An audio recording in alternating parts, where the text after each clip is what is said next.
aussi un esprit, mais parole est pourvu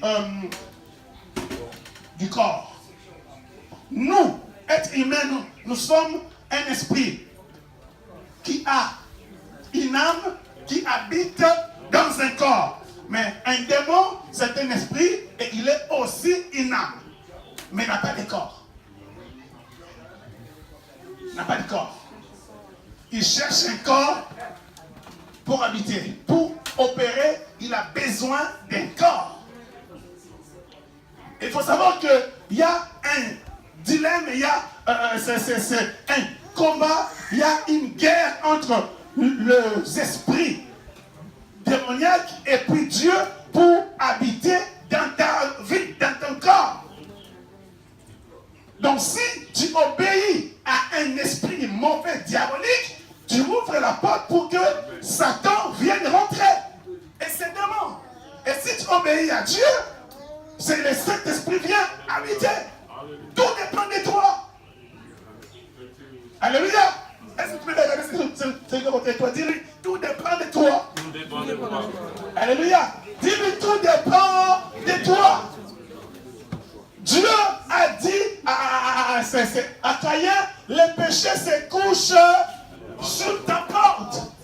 Ces désirs se portent vers toi. C'est-à-dire quoi? Les désirs de mentir, les désirs de la débauche, les désirs de se fâcher, les désirs de critiquer, les désirs de fumer, les désirs de boire, les désirs de quitter sa femme, les désirs de tromper sa femme. Ces désirs se portent vers toi.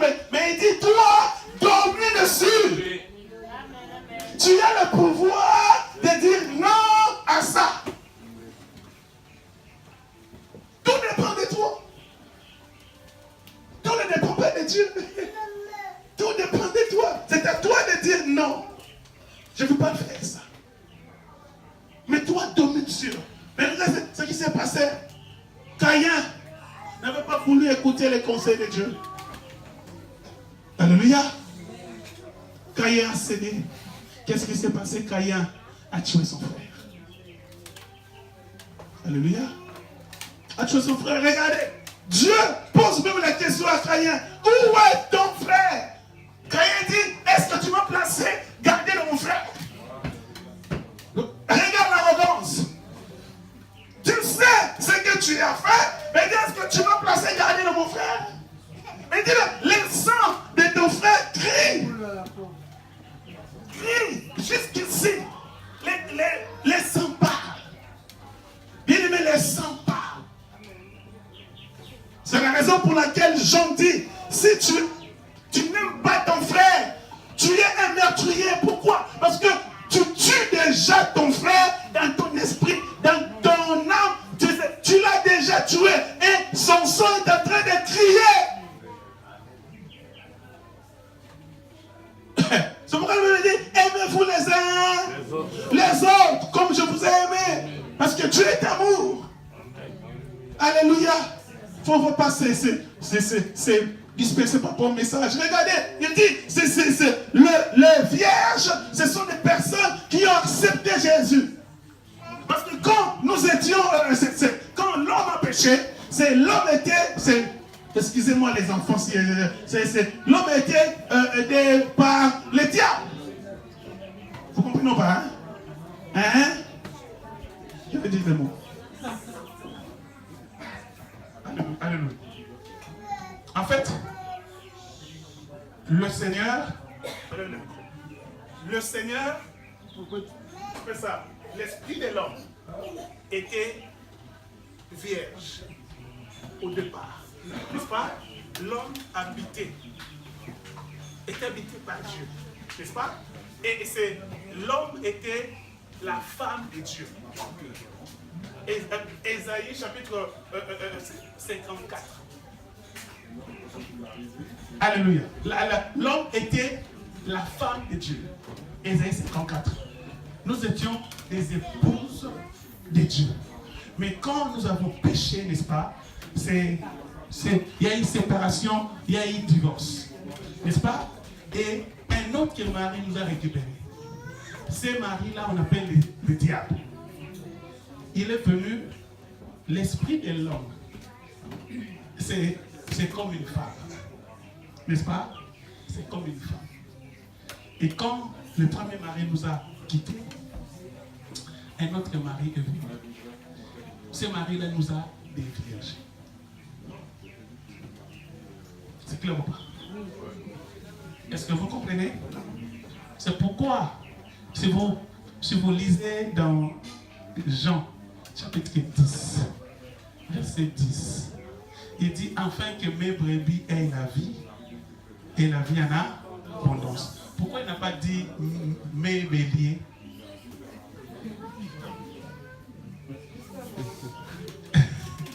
Est-ce que vous comprenez?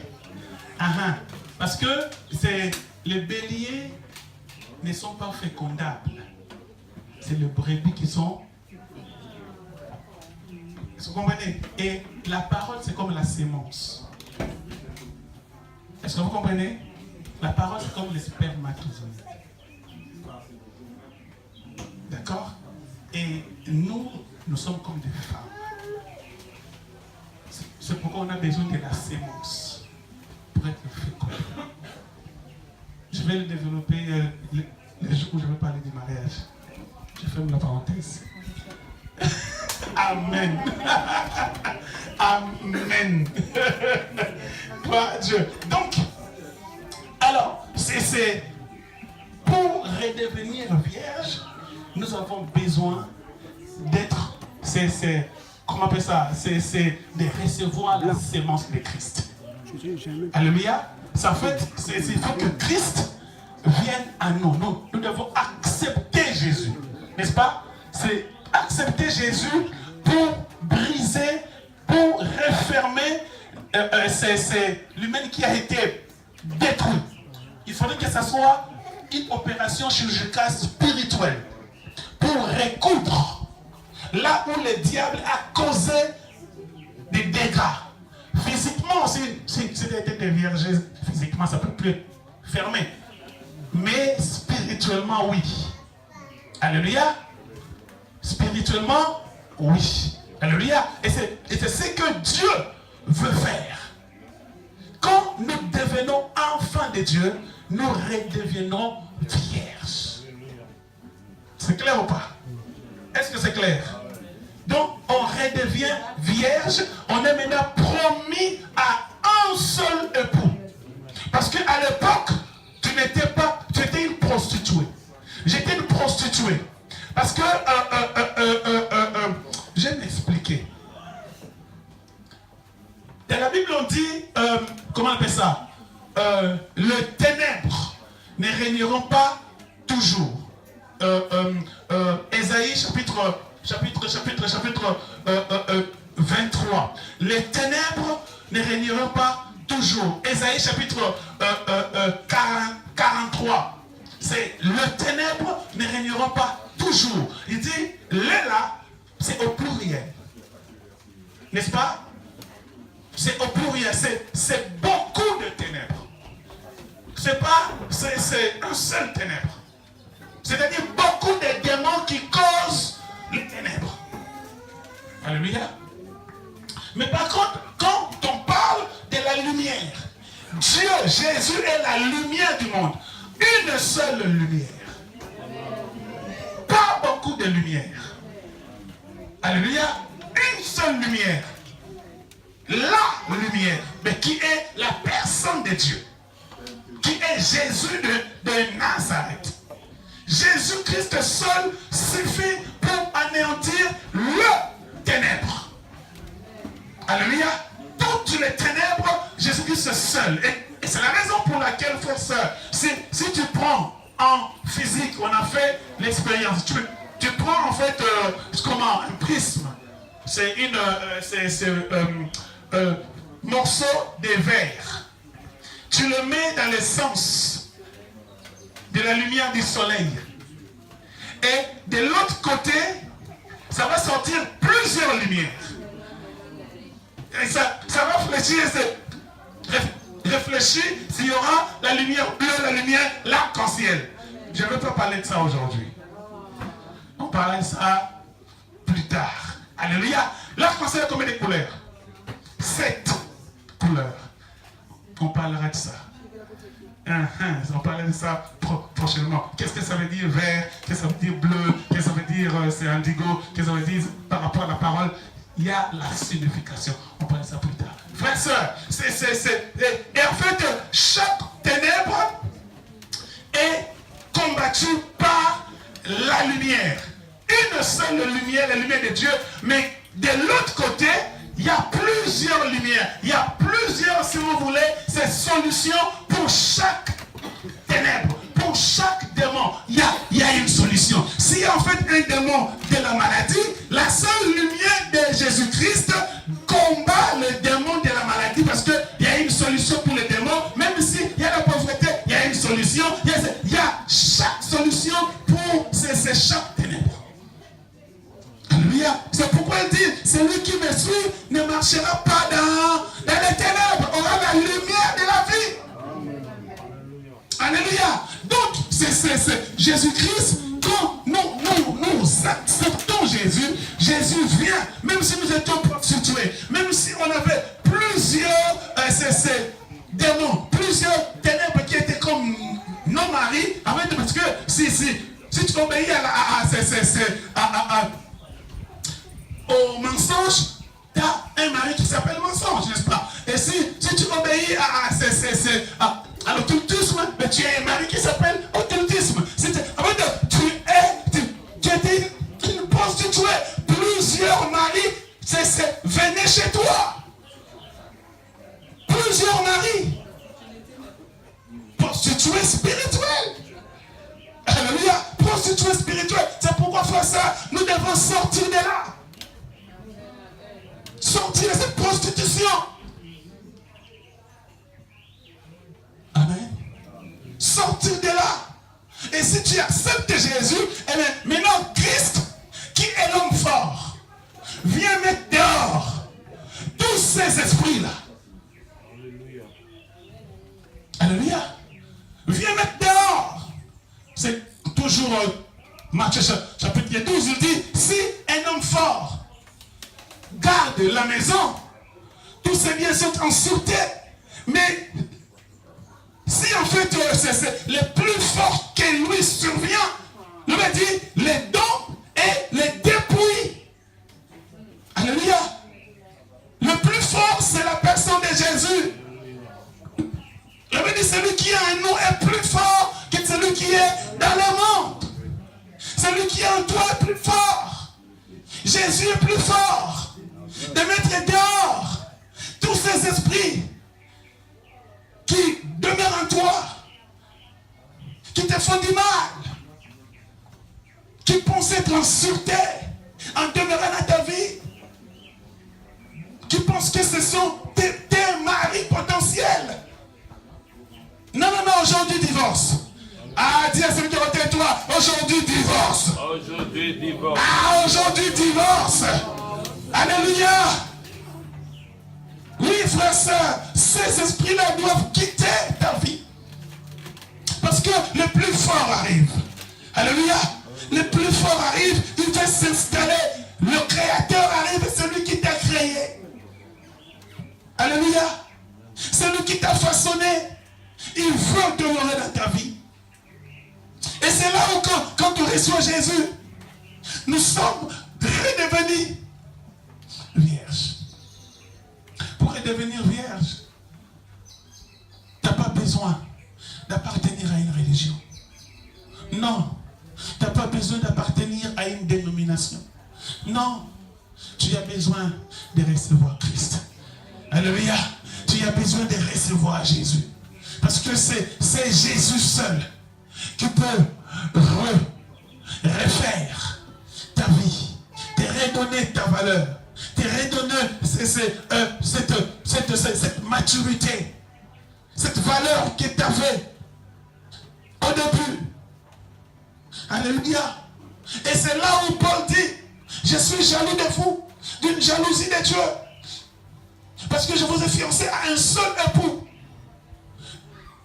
qui est Christ, et à vous présenter à lui comme des vierges pures. Donc si tu es marié à Christ, si tu es promise à Christ, tu ne peux plus aller voler à côté.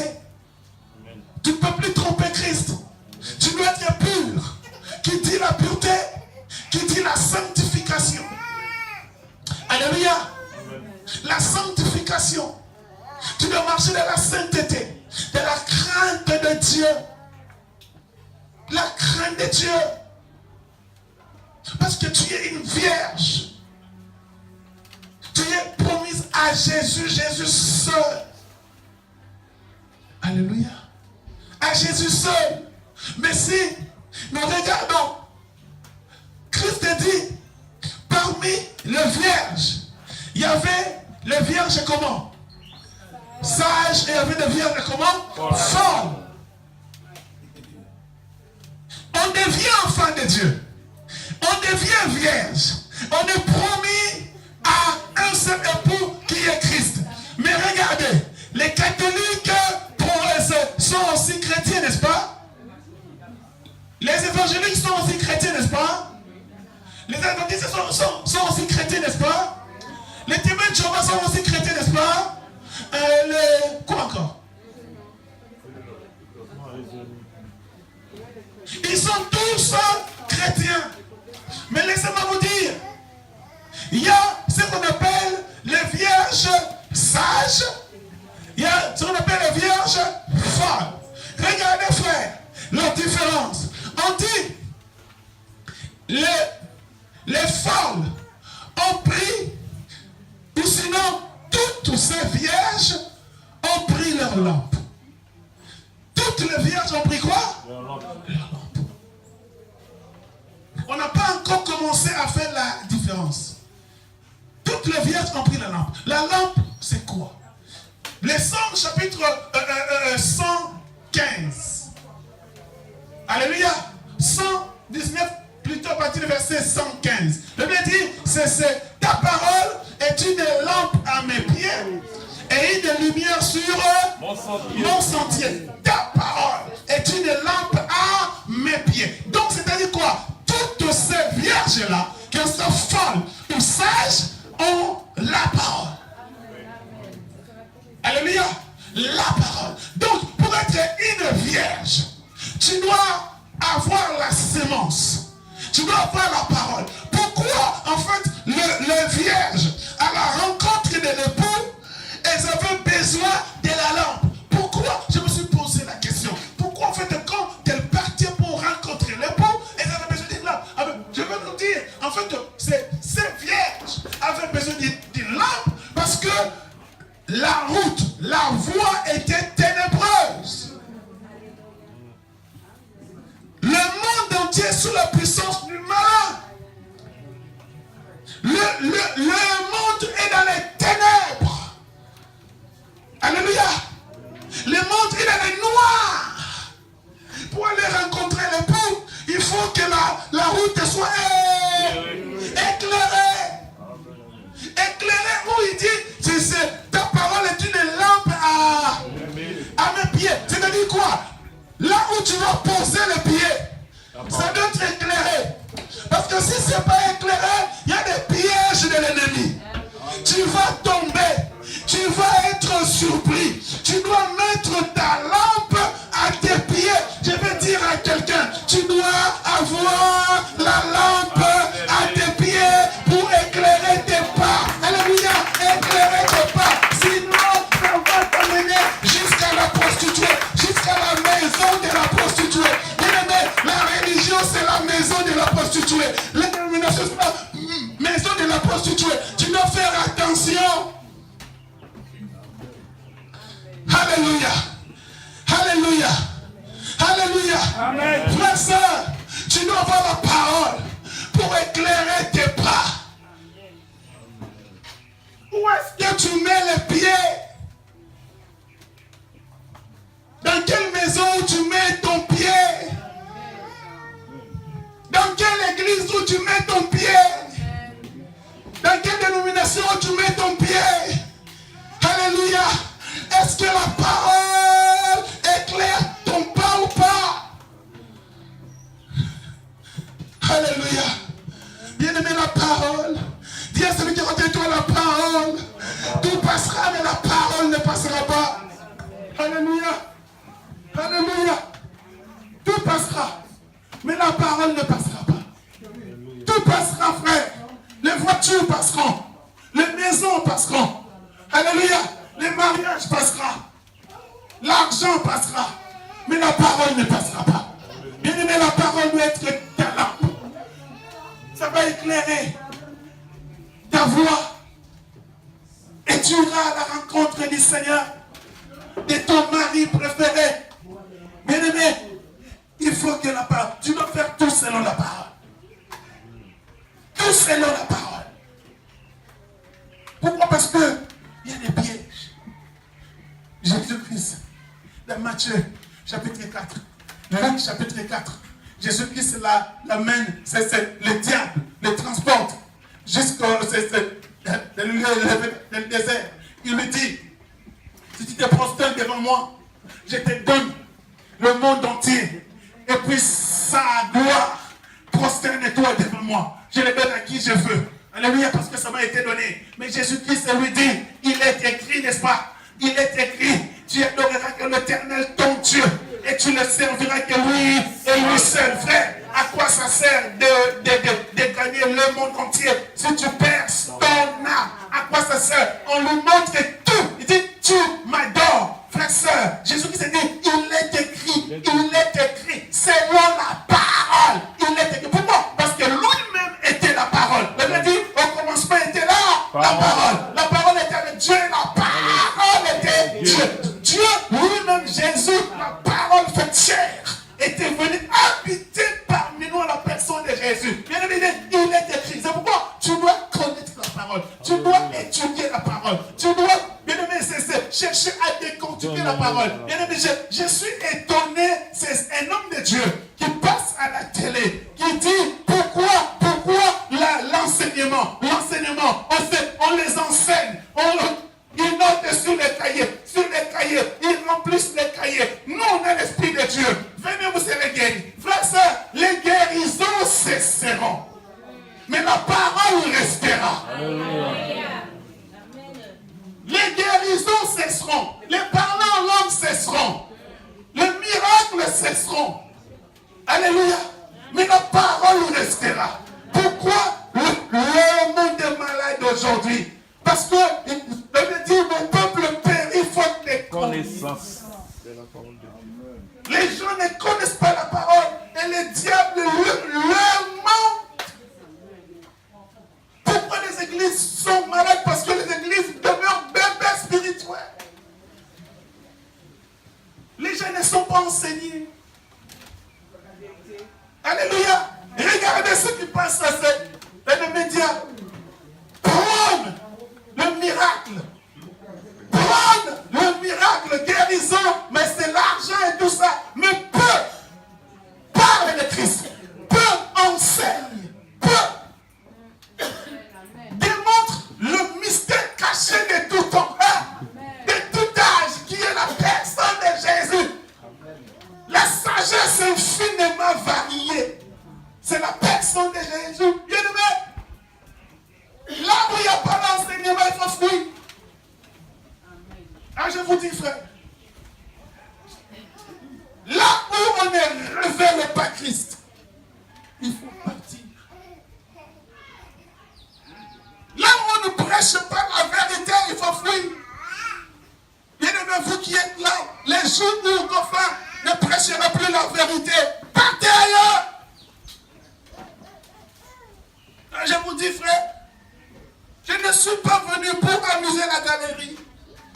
Non, je ne suis pas venu pour me complaire, pour justement vous faire du bien.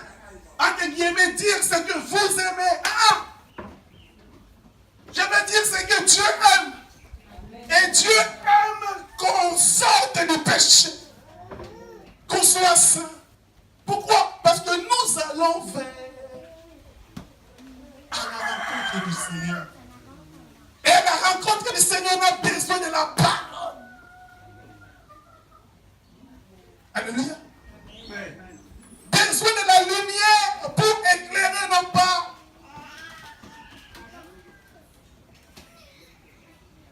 Tu es dans la débauche, oui, c'est pas grave, viens, Dieu est amour. Oui, Dieu est amour, il n'aime pas le péché. Amen. Non, il est amour, oui, mais il n'aime pas le péché. Il dit, répands-toi. Alléluia. Est-ce que vous comprenez?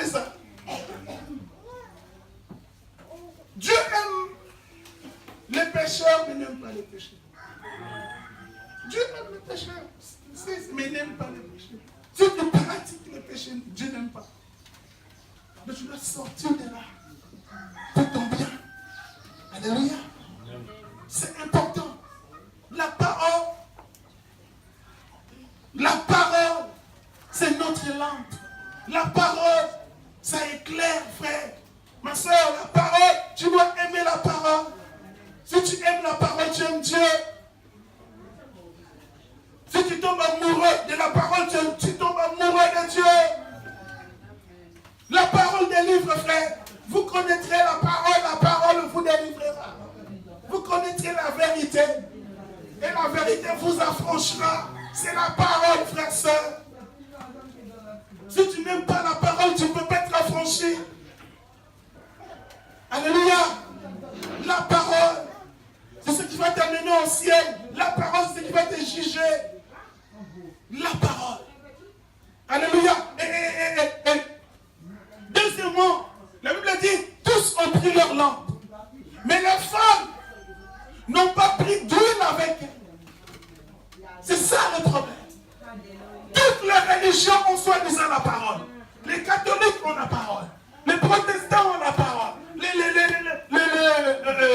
Comment? Tout le monde a la parole. Mais le problème, c'est l'huile dedans. C'est ce qui différencie la révélation de cette parole. Amen, amen, amen. Verset 130 de Psaume 100. Il dit, la révélation de tes paroles est claire. Elle donne l'intelligence au simple. La révélation de tes paroles. Tu peux avoir la parole. Tu peux avoir cette Bible-là. Tu le mets l'oreiller chez toi. Tu le mets sous tes aisselles. Partout, tu l'amènes partout. Mais si tu n'as pas la révélation de cette parole, bien aimé, c'est caduque. Alléluia. Tu dois avoir la révélation de cette parole. Beaucoup donnent le sens de cette parole parce qu'ils n'ont pas la révélation. Regardez les témoins de Jéhovah. Ils donnent le sens de la parole. Regardez les catholiques. La Bible dit, tu ne peux pas, c'est comme ça. Les baptêmes, il faut que Christ qui est notre, c'est comme ça, exemple, a eu son baptême à l'âge de 30 ans. Mais il baptise des enfants. Le baptême, c'est un engagement d'une bonne conscience. Mais un bébé n'a pas de conscience. Alléluia. Et en grec, le baptême veut dire baptiser, c'est immerger, plonger dans. Ils savent, mais ils n'ont pas la révélation de ça. Alléluia. On ne prie pas les saints, on ne prie pas les anges. La Bible le dit. Mais ils prient les anges, ils prient les saints. Ils prient les morts, ils parlent aux morts. La Bible dit, tu ne peux pas parler aux morts. Pourquoi? Parce qu'ils n'ont pas la révélation de cette parole. Regardez les témoins de Jéhovah, ils ne croient pas au Saint-Esprit. Ils ne croient pas au Saint-Esprit. Ils ne croient pas à la guérison divine. Mais la Bible le dit. Parce qu'ils n'ont pas la révélation de la parole. Alléluia. J'ai parlé à un frère adventiste. Il ne croit pas à l'enlèvement de l'église. Ça, c'est grave. Et pourtant, la Bible le dit. Ils pensent que les miracles ont été comme ça. Se sont arrêtés, c'est le thème des apôtres. Frère, c'est Dieu fait encore des miracles aujourd'hui. Le dit, il est le même hier, aujourd'hui et éternellement, frère. Éternellement, il agit. Le même Dieu qui était avec les apôtres, c'est le même Dieu qui est avec nous aujourd'hui. C'est le même Dieu, frère. Il ne change pas. Il ne change pas. C'est encore hier. C'est le frère que j'ai laissé en France seulement, l'évangéliste Chancel. C'est Mehdi Apôtre. C'est à la veillée vendredi, on a prié pour une dame qui avait une grossesse comme ça. Ça fait depuis longtemps. Or, ce n'était pas une grossesse, c'est une grossesse de démon. Cette femme a fait 6 à 7 fois ou 8 fois fausse couche. Ces grossesses étaient vendues au diable. Ils ont prié pour elle. Les démons se sont manifestés. Ils ont chassé les démons. C'est un membre de sa famille qui faisait ça. Ils ont prié pour elle. Le lendemain, cette femme appelle pour leur dire la grossesse a disparu. Disparu. Disparu. Frère, sœur, le miracle existe. Jésus-Christ fait encore le miracle. Alléluia. Alléluia. Je vous ai parlé d'une dame là, une dame qui n'avait pas l'utérus. L'utérus, il n'y avait pas l'utérus. Mais cette femme est tombée enceinte là, je vais l'apprendre 15 fois. 15 fois. Et toutes les fois où elle était enceinte à l'échographie, il y avait des mains qui soutenaient l'enfant. En fait, à l'échographie, on voyait 2 mains comme ça.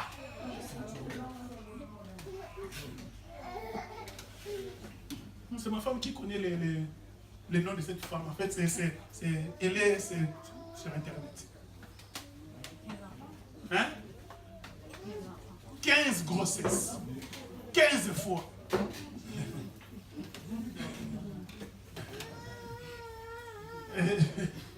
Est-ce que vous comprenez ça? C'est un Dieu de miracles. Mais il y a moi-même personnellement, j'ai tellement vu de miracles dans mon ministère, tellement vu. Dieu agit, délivrer, guérir, restaurer. J'en ai tellement vu. Donc si ils prêchent la même Bible que nous, ils disent que non, mais c'est Dieu n'agit plus. Il y a un problème. Il y a un souci. C'est la révélation. Paul dit dans Éphésiens chapitre 1er, verset 18, que le Dieu de grâce illumine les yeux de vos cœurs. Alléluia. Pour que vous sachiez quel est l'héritage qui est attaché à votre Père. Que Dieu illumine. Dans notre cœur, il y a des yeux. Tu as les yeux du cœur qui n'a pas été encore illuminé par la parole. Non, il faudrait que tu demandes au Saint-Esprit d'illuminer les yeux de ton cœur. Pour que tu comprennes, tu réalises quelles sont les richesses qui sont dedans. Il faut que Dieu t'éclaire.